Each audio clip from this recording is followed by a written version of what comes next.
Bonjour, je suis la Fée des maths. Bienvenue dans cette vidéo de nombres et calculs. Ensemble, nous allons apprendre à tester une égalité. Avant ça, je t'invite à t'abonner à notre chaîne YouTube et à activer la petite cloche pour recevoir les notifications. Voyons déjà ce qu'est une égalité en calcul littéral. Une égalité en calcul littéral est composée de deux membres séparés du symbole égal. Ces membres peuvent être des nombres ou des expressions littérales.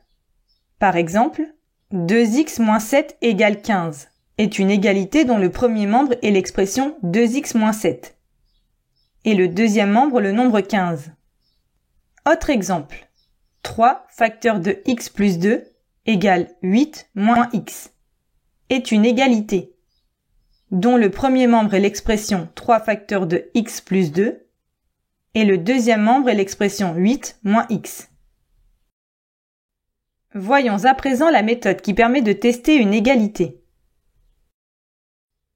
On dit qu'une égalité est vraie si ses deux membres sont égaux. Tester une égalité revient à vérifier si cette égalité est vraie pour une valeur donnée.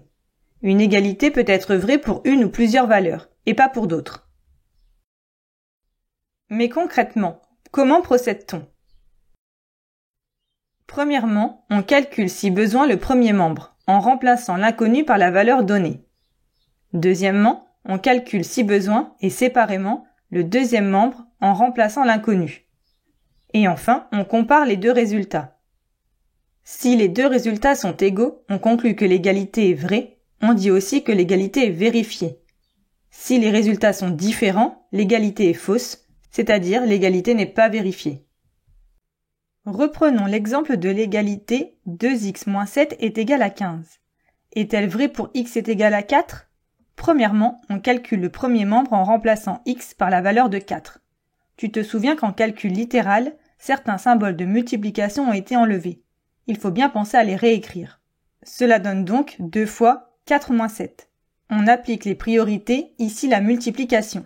2 fois 4, ça fait 8. 8 moins 7 est égal à 1. Passons au deuxième membre. C'est ici le nombre 15, et non une expression littérale. Il n'y a donc pas de calcul à faire. On voit que les deux membres ne sont pas égaux. On peut conclure que cette égalité est fausse pour x égale 4.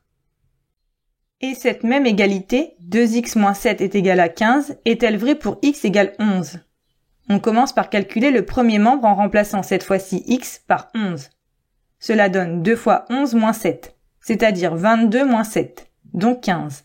Pour le deuxième membre, c'est toujours 15. Vu que les deux membres sont égaux, on peut conclure que cette égalité est vraie pour x égale 11. Prenons un nouvel exemple avec l'égalité 3 facteur de x plus 2 égale 8 moins x. Est-elle vraie pour x est égal à 2? On commence par calculer le premier membre en remplaçant x par 2. Cela donne 3 facteurs de 2 plus 2.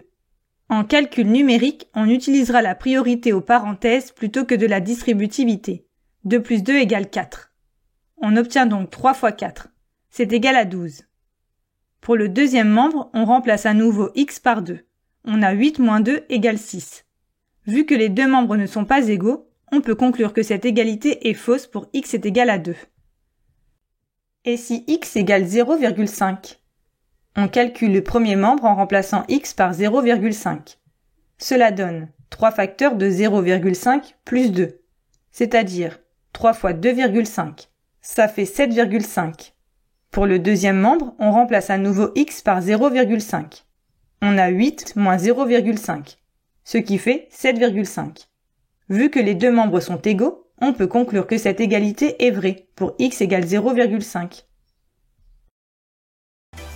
Et voilà, tu sais à présent tester une égalité.